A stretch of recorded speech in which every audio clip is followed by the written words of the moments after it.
because of how I started, she gave me a 500K credit line and said, Oh, oh, it take wasn't this in cash. 500 credit line Yeah. even. So it was me starting my business with a minus. Take this credit line and go and sell. If you're able to sell this and bring back the money, then I will trust you with a bigger amount, right?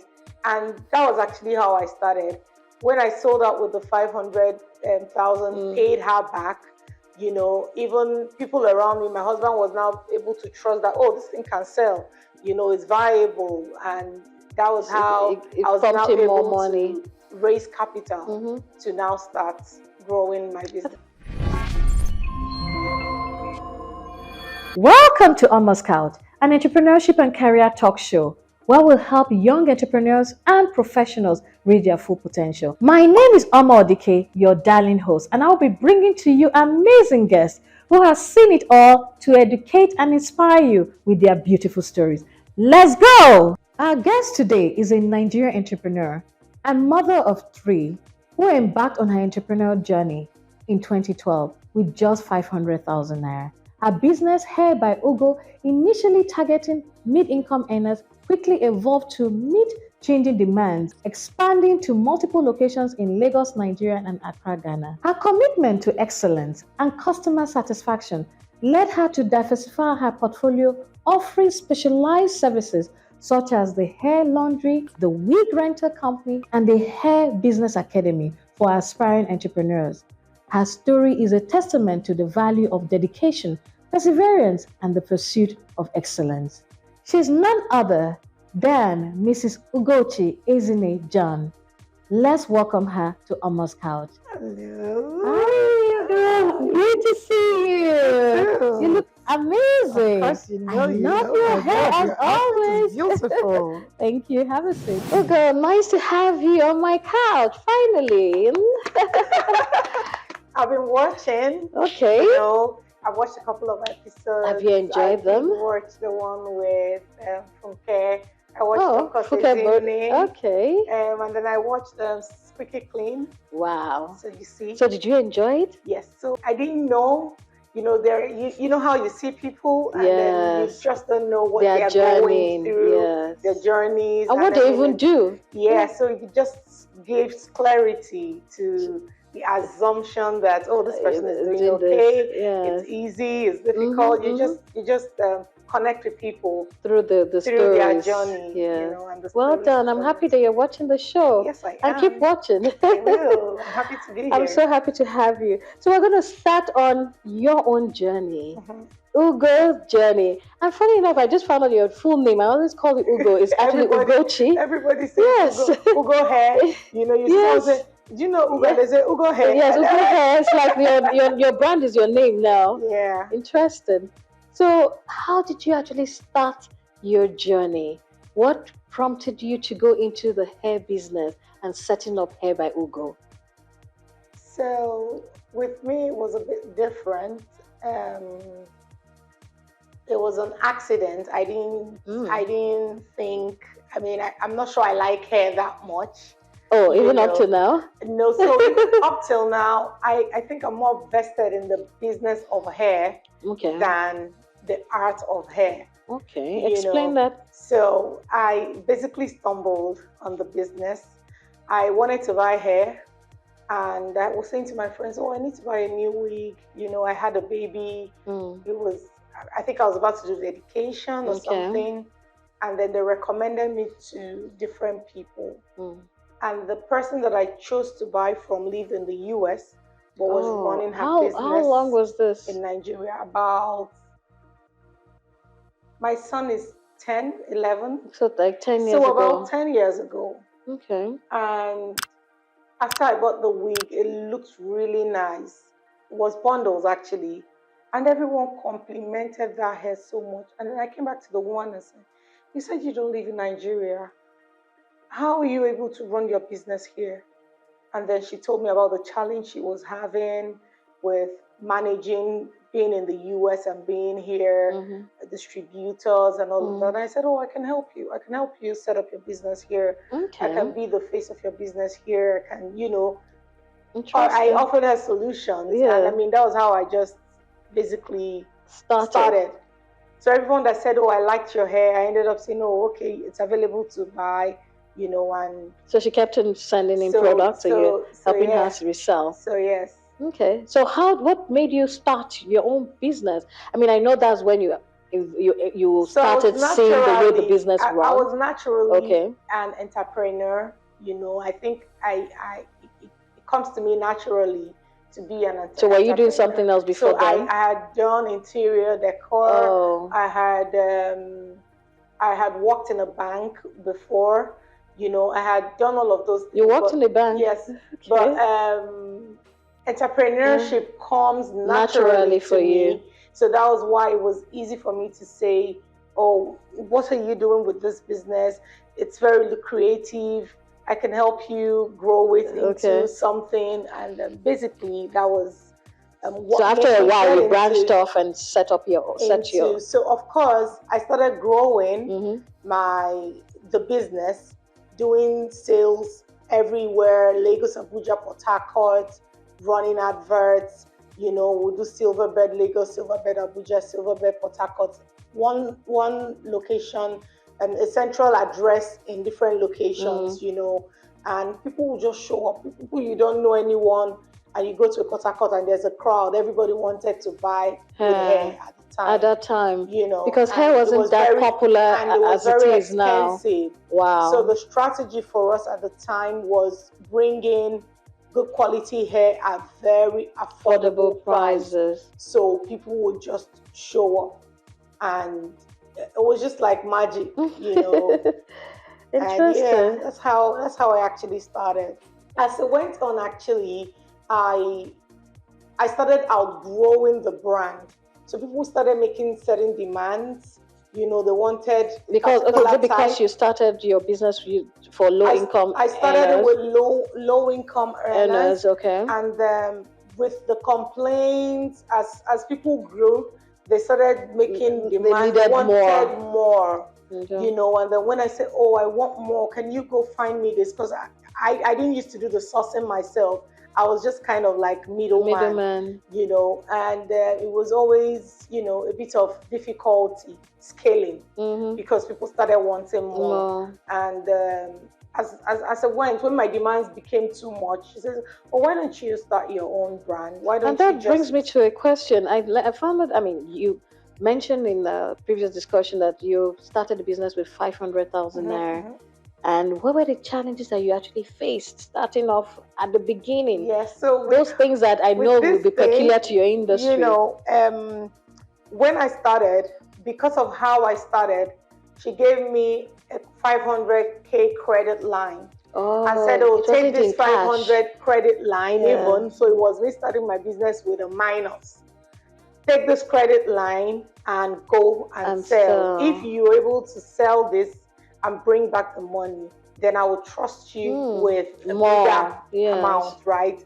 And that was actually how I started. When I sold out with the 500,000, paid her back, you know, even people around me, my husband was now able to trust that, oh, this thing can sell, you know, it's viable. And that was how I was now able to raise capital to now start growing my business. I think something you just said that was very significant that most entrepreneur who is going into hair business can actually pick, and I have actually picked it. The fact that you actually did not bring out 1 Naira in cash to start. No. You actually started on a credit line, which is beautiful to hear. So you can actually, I mean, I think viewers that are listening, you can hear she just showed that she could do it and found a partner that she could partner with, trusting her and giving her products and there are lots of available vendors that are happy to do the same thing. Oh, I mean, you're a student, you say, oh, my friends can afford to buy this, or you know, you're a woman who's at home, you have a network and you're thinking, what should I do? I don't have money. I mean, it's easy. It's easy. Everyone has a network. So people should stop complaining that I need cash, I need capital, I need bank to loan me money is the the last thing. You just have to have the passion and the drive to make it happen. Well done. That's a beautiful story. But I would never have known that you actually started that way at thought you even had capital from the beginning, no matter how little it was. Well done. So what inspired you? Because you started your business, you've been successful, and we noticed that you moved from, not that you moved, but you diversified from the product side to the service side by setting up the head laundry and also the company that rents out wigs. So what made you diversify into those areas? Like I said, when I was running this, when I started off, at the time, people always wanted very bouncy hair. They want, all of those things. They wanted to bounce, to be forever bounce. Yes, like I know. Say, and I think I patronized you one time. I wanted to be curly. And then when people buy it and it's not giving the bounce, you now realize that you're stuck with a problem. So I realized that the problem of the woman starts the day she buys the hair, not that it ends the day you buy the hair. So you possibly buy a wig, and think that that's the end of the problem, but that's the beginning of the problem, because once you wear it, you need to straighten it, the aftercare is very, you need to maintain, you need to do all of those things. And to keep my customers coming back, I had to now learn how to do those things for myself, because you expose yourself more when your customers have to go to someone else to say, at the time, salons used to do those things for customers. So when you get to the salon, that's when the person will look at it and say, this texture is not as nice. Not so good. This is not that, because they're trying to cross-sell to you. So to keep my customers, I had to learn to do this thing. That's a full ecosystem. Yes, so I had to learn it.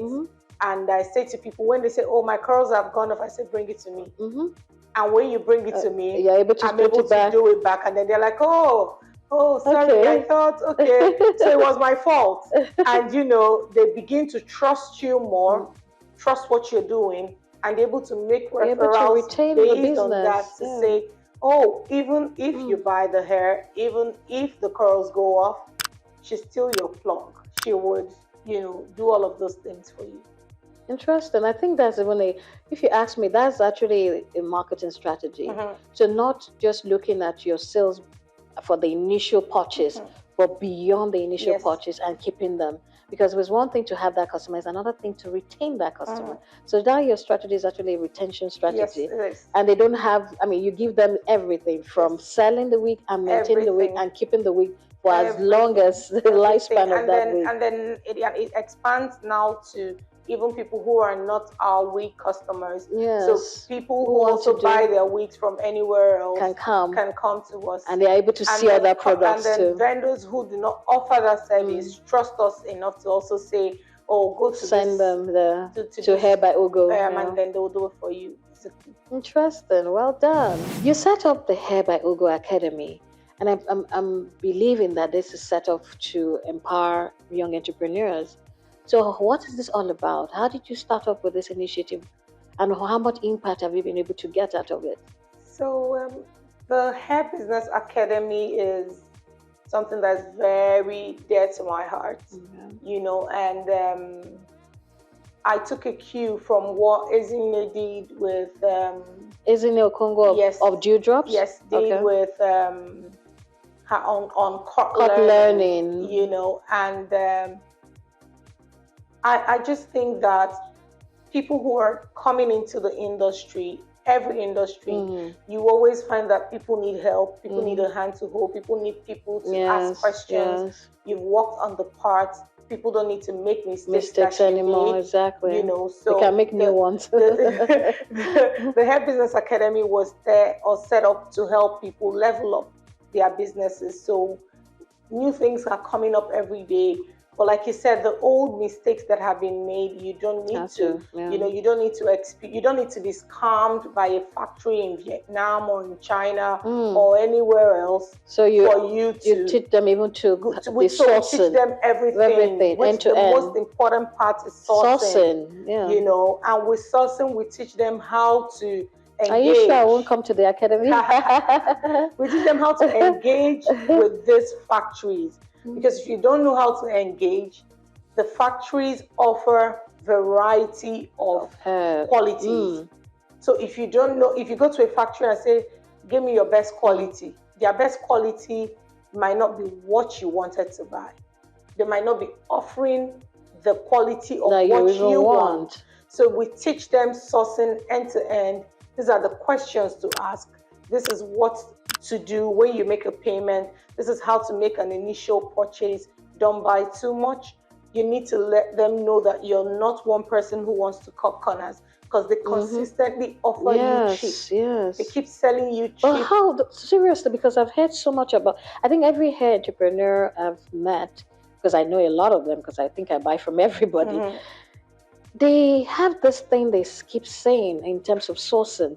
That's really, really difficult. There are different hairs, different qualities, different look and feel, and some may look extremely beautiful, but once you put it inside water, it turns to something else, or goes to the heat, or something. So how can they really, really tell? So with hair, the truth is that you can't tell. So the difficult thing is that you are trusting the factory to give you what they say they would give you, and that is the beginning of it.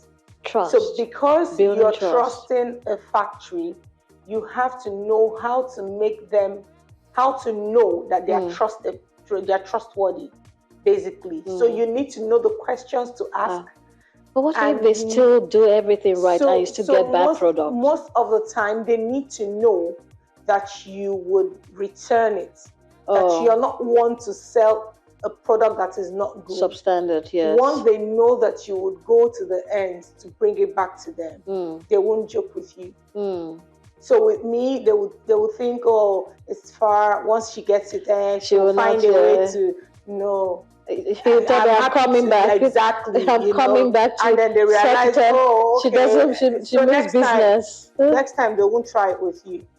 You know. So for me, all of those things are taught in the academy, and it comes from a place of being confident in you. So first thing is identify the market you want to serve.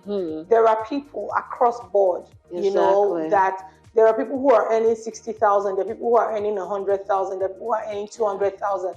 All these people in this category, within this category, buy hair. Buy hair. There is a market for them. Each of.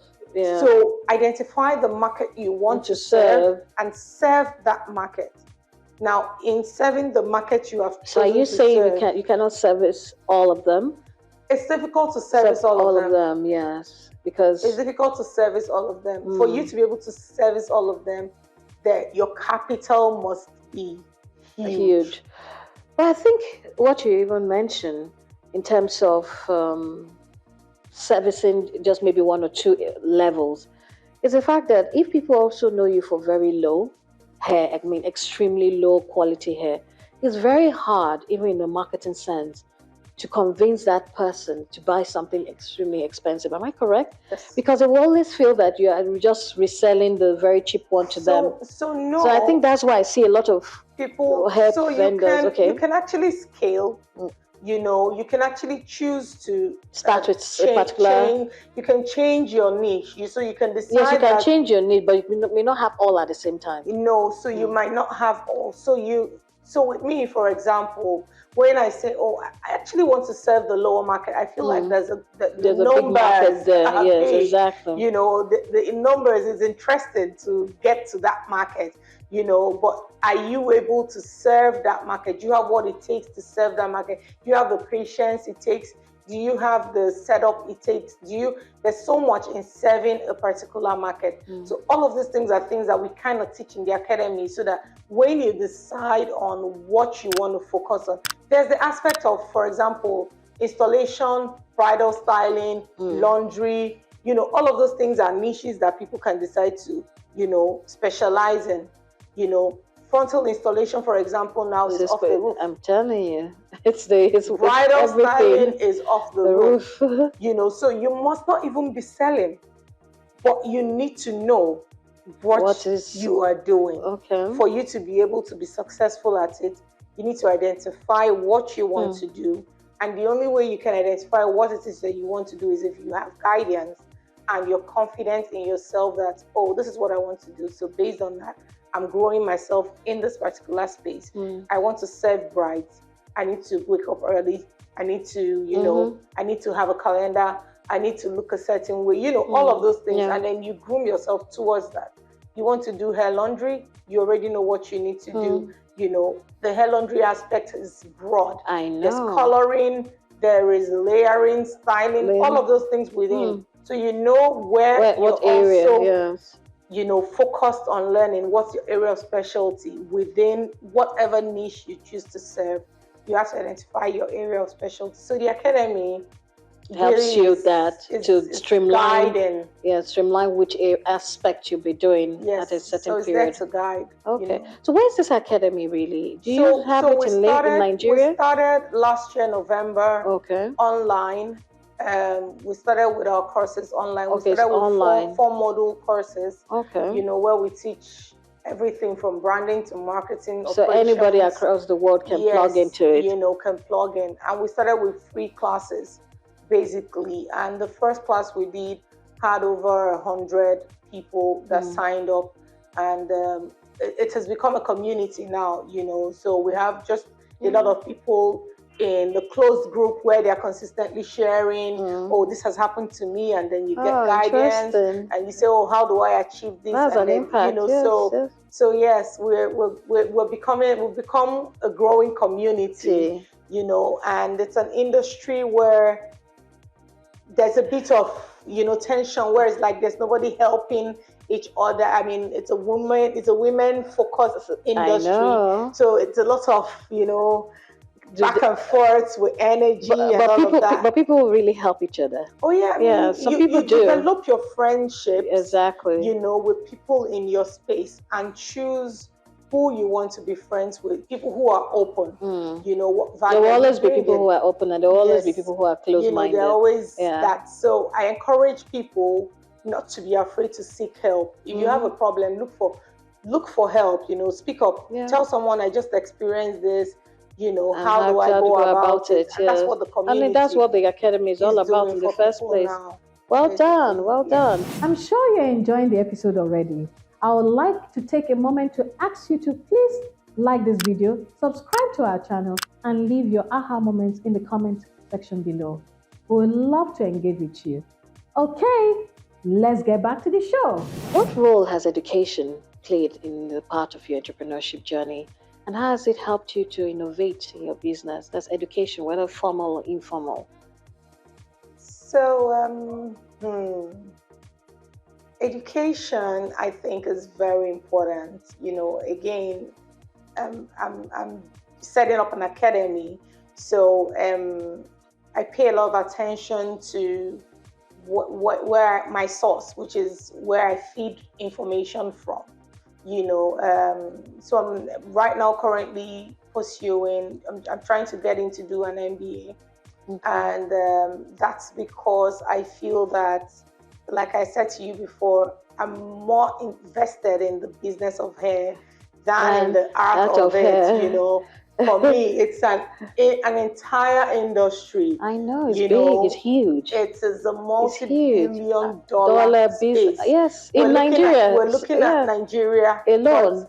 The Black community across the world is big. It's huge. And most of us are wearing extensions one way we do. Or the other. Black women love hair. So I'm consistently looking to learn, you know. So my first exposure, aside my first degree back to school, was my LBS course. I did but did you do anything specific on hair? Any learning on hair? So I've done quite specific learnings with hair. You know, again, like I said, I had to go back to learn how to do hair laundry, hair coloring. You know, there are academies that teach all of those things. Here in Nigeria, outside the country? Within Nigeria, there's some. Because you know, some of our viewers may want to learn this thing before they even set up their businesses. So there's some people who offer those trainings. You know, individually, and because you possibly have to go to different people to learn different things, I feel like it's important to create a consolidated academy where you can learn everything within the academy. However, I have done courses on hair. So when I choose a specific course that I want to train on, if I want to learn coloring, if I want to learn frontal installation, if I want to learn laundry, Yesterday I was having a conversation with people in my academy about protein treatment.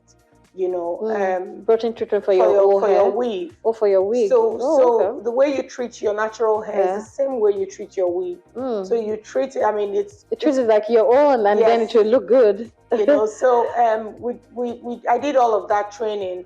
I was in the US this summer, and I had to go to commercial hair school to go register for their program to get a cosmetology license, because again, it's a global space, it's a global industry. While I work here, I can't work in the US if I don't have a license. So to be able to operate in the entire space, I have to keep getting the certifications that's required of me in the different states or in the different countries and all of that. So for you to be able to operate in any of the foreign countries, you have to have their own. The US especially, you have to their own certification. Licensed. Yes, everything is licensed abroad. That's the truth. So you have to be licensed. So I had to go to get registered and book for my classes. And when I'm done with it, I'll get my cosmetology license. That's around hair. But again, all the other ones around the hair business, with my Lagos Business School and my MBA, which I'm trying to pursue now. Are you going to do that outside the country or in Nigeria? No, I wouldn't do it in Nigeria. Oh, in Nigeria? No, I won't. Oh, you wouldn't do it in Nigeria? Okay, interesting. Well done. So now we are talking about the hair business. What plans do you have for HairByUgo in the nearest future? What big plans do we have for HairByUgo? So with HairByUgo now, what we're trying to do, as all small businesses, when we grow, we start trying to put structure in place. Start trying to create a system where people can easily get what they want. So right now what we're working on is going 100% online, because our market has become very When you mean diverse. 100% online, you won't have your stores again? We want to shut down the physical stores. All your physical stores. And go online. Interesting. Because the demand that we have online has become so big. Beautiful. But what of your laundry service? You so need the laundry, place. so that's for HairByUgo. So we have the HairByUgo, we have the hair laundry, we have wig rental. So we have put every part of our business into different segments, and they're all now standing on their own. Okay. So HairByUgo is the one that's going online. The hair laundry is there, but we're trying to move all our businesses to have a very solid online presence, so that we're able to serve the diverse community, the online community, and the communities not specific to Nigeria or Lagos, Ugo, you started your Ghana operations not too long ago. How's that been going? And what inspired you to go into Ghana when we are here waiting for you to service us in Nigeria? So I actually moved to Ghana 3-4 years ago. Oh, 3-4 years now. My husband had to move, and then I moved, and because I was resident in Ghana more, I thought, why not? Why don't we set up a place here? So I took the first 2 years, going on 3, to study the entire Ghana space. Understand the women, understand what they want, understand the location to set up in, and then we went ahead to set up, and it's been good. We're about a year old now. Interesting. And we're growing. It's a good market. It is a good market. It's a dollar-paying market. It is a That's a nice one. That's a nice one. So you don't need our Naira here in Nigeria. So the way the Naira thing is going. Yes. That is a market you must expand. I can't explain it. I become really, I worry, to say the price of anything in Naira, converting it from dollar to Naira is... And give 70 to your customer. I'm usually like, are you sure this is the price? Because I'm like, wow, the dollar rate needs to stabilize and become a bit more reasonable. It's crazy for us to be able to survive. Especially you do a lot of importation, you do a lot of clearing too. We do a lot of importation, and it must I mean, But I should have asked you, how have you been able to cope with that and the pricing? It's difficult. Are your margins lower now? So our margins are not lower. However, once in a while, we try to give discounts and do sales. For me especially, I have a strategy around buying hair. Okay. So, for example, I might buy a lot of hair. I might have a lot of hair that I bought when dollar was still $6.50. Oh, okay. So I still have hair, even if I sell it at the prevailing rate now, at the cost price, my margin would be in the dollar that has increased, right? So I can decide not to make a profit, but to sell the product at the cost price of it now, and you'll still be able to break even. It would be like a profit, but it's not. But I would be able to just have enough to do replacement cost, basically, just to accommodate my customers who actually earn in Naira. And that was why I said that we were beginning to grow our online market, because we're now beginning to earn in FX. Yes. We're now serving the market, people who are able to pay us in dollar without worrying about the Nigerian market. Wow. So we are the ones who are going to suffer to pay for your hair at the end of the day. Yes, we have to count a lot more money than we used to. But again, I encourage women, and I say a lot of people you have 3 weeks, you have 4 weeks. Send them in for laundry. They can be colored. They can to maintain them, the maintenance can save you a lot of money, especially if you do not need to buy a new wig now. And there are times when I say to people, "You've bought enough," and they're looking at me like, "Really? What kind of person tells someone you've that you've bought enough?" Like, wow. You're very different, Yes. But so you're not struggling to make sales. I'm really not about selling. No, the customer. I'm very customer centric. I'm about, satisfying women and ensuring that they get the value of what they're paying for. So yes, I'm very, very different hair vendor. I dare say that. I must give that to you. But I don't know any hair vendor who will tell me you got enough. Yeah, and sometimes I have enough. And sometimes I look at my hair, I'm like, this is like 3 of almost the same thing. How come I didn't notice that I bought the same type of hair 3 times and the same exact thing? I would tell you you're buying the same It's too much. But most people won't say. They would basically just sell it to you again. Interesting. Join us on Omon's Couch, where inspiration meets action. If you're a remarkable entrepreneur or a career giant with a unique story to share, we want to hear from you. Become our guest on Omon's Couch and empower others with your journey, experiences, and valuable insight. Together, we can help young professionals and entrepreneurs reach their full potential. Use the link provided in the description below to apply for yourself or nominate someone who deserves to be on the show. Let's inspire together. And this is your beautiful journey. Setting up business in Lagos, setting up in Ghana, moving online, setting up all the different portfolios. You must have had a time where it was too much for you, where there were a lot of setback, where you said, I can't do this anymore. Please let us hear the story. There are so many, heartwarming story. There are so many. Okay, let's hear some. So the first one would be when, I was still rolling with the lady that I started with, and I had done so much marketing with the brand name, and I kind of feel like there was a bit of intimidation, where she felt you're becoming too big. You need to go start your own. And you never said that. I thought it was a beautiful arrangement to the end. It ended with premium tiers. It'll be like, just go start your own. And I didn't know where to start because I was being fed everything that I sold. I depended on her for the sourcing. So why did she break up the arrangement? Because I thought you broke up the arrangement. Because the brand had become, because I stand alone, had become popular, and I could stand alone without, but without the product, I'm not anything. Exactly. Anyways. So it was difficult for me to say, okay, now I need to go source for where to find that. So you had to start from the beginning. So I just went in, did my sourcing. I already had the brand, but I needed to get the product to sell to people and now take responsibility. Because I would be the one to take responsibility for whatever I sold.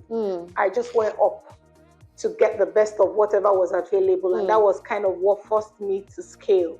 Because when it now became my money that I needed to go use to buy the product, I just went straight to the best supplier that we knew about and brought in the best hair.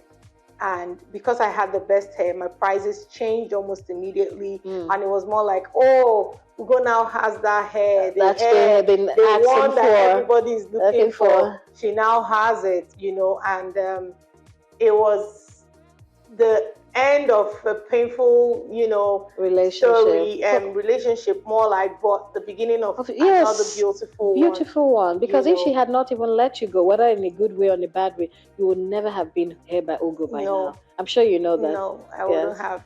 And God has a way of doing things. It looked like a disappointment, but became an extreme blessing. Yeah, and then another one was, someone came to me to say, oh, I want to start hair business. I want to set up Hair by Ugo in Port Harcourt. I want, we did all the franchise agreements, did everything that we needed to do, opened the store, made all the noise. 2 years later, she said, oh, the hair is too expensive. People want cheaper, this, and after all the investment. After we had done everything.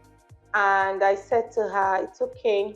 Take my name off the wall and sell whatever you want to sell, and that was it, and that was another very, so in all of this. So how did that set you back? So we had set up Port Harcourt as a location, handed in everything, told people you could go here, you could, and somebody starts to sell something that ends up maybe not the quality of what we would normally sell, because she was beginning to succumb to demand and say she wanted to sell everything, cheap, and again, like I said, you can't you wanted to sell premium hair. You started with premium hair, you've brought people in, they trust you. Now you're now chasing profits, you now want more money. You assume that you can eat your cake and have it, so that you can buy a cheap one, sell it expensive, and still, do all of those things. Destroy the brand. So you had to pull out your name before your name off the wall. Destroy the brand you built for so long. Do what you want to do, and I mean, we just say we shut down Port Harcourt, we're not there anymore, and just make our announcement and cut our losses and basically move on, so. At every point in time when you had all this setback, especially this one, I can imagine what it means to set up a company, go extremely far, build a brand in Port Harcourt, and start all over again. How did you get yourself to pick up yourself and start moving on again? So because when we set up, we usually won't hand over rights with social media and all of that. With our franchise agreements, we hold on to some parts of it, usually, so that when someone has to leave, the person has to start on their own over again. So things like the social media pages and all of that is not totally handed over to you. So we are able to, put out our announcements in a way that people are well informed. And we understood that the moment the brand was off the wall, people knew that something was wrong and won't engage. So it was a slight setback, but we were able to come out of it. Interesting. So what would you advise young entrepreneurs who want to start a hair business? Just simple tips. How can they start? Just give us step by step. What should they know? How can they start? What can you advise them to setting up a wonderful business or a successful business? Start with coming to the academy. Come back to the academy. Anyways, I would say that the first thing that I would say is that know who you want to serve. Identify who you want to serve first.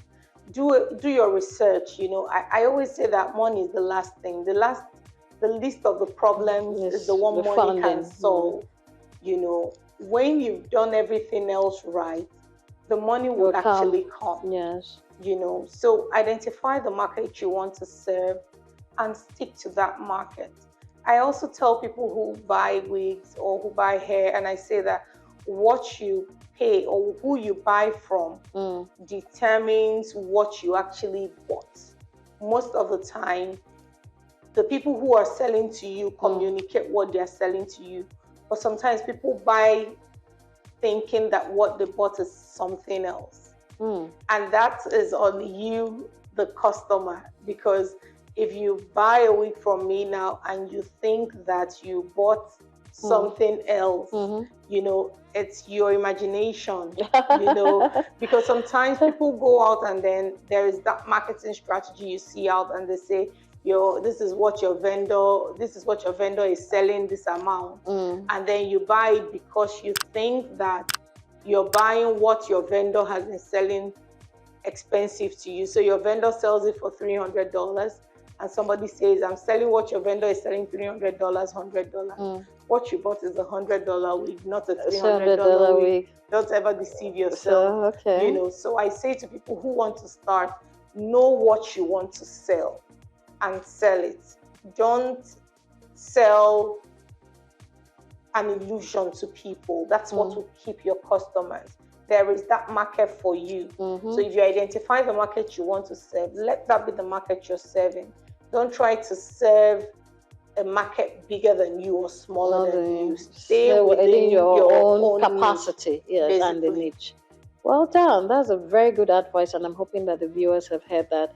My last question for you, Ugo, is how have you been able to balance your family? I know you have 3 kids, a husband, and the whole work front. How have you been able to balance and juggle everything?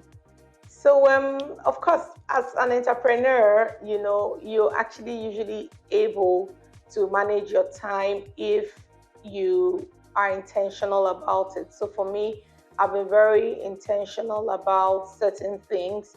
I create time to either drop them in school by myself or pick them up. I decide which one is easier for me as the day comes. Sometimes it's really difficult to get off work at 3 or 4 to go to school run, because that's possibly when the busy executives are getting off work to say, let me breeze in and see you and do a consultation or something. So I usually prefer to drop them off at school, and that's when we have our little morning chit chats, and then I'm home early. So the business gives you a bit of a flexible time. So I'm home early, usually by 8 o'clock at most. I'm back home, and then I'm able to see them off before they go to bed, and have so time it has not really been so much of a struggle. No, it's so except for now. So you do a lot of prioritization, and of course, But now there's been constant travel. So for example, I'm in Nigeria now, away from home for 2 whole weeks. So that's the part where, of course, when I go back, I'll need to make up. But you must have some. Yes, so we have people who support structure you. Structure in the house as well.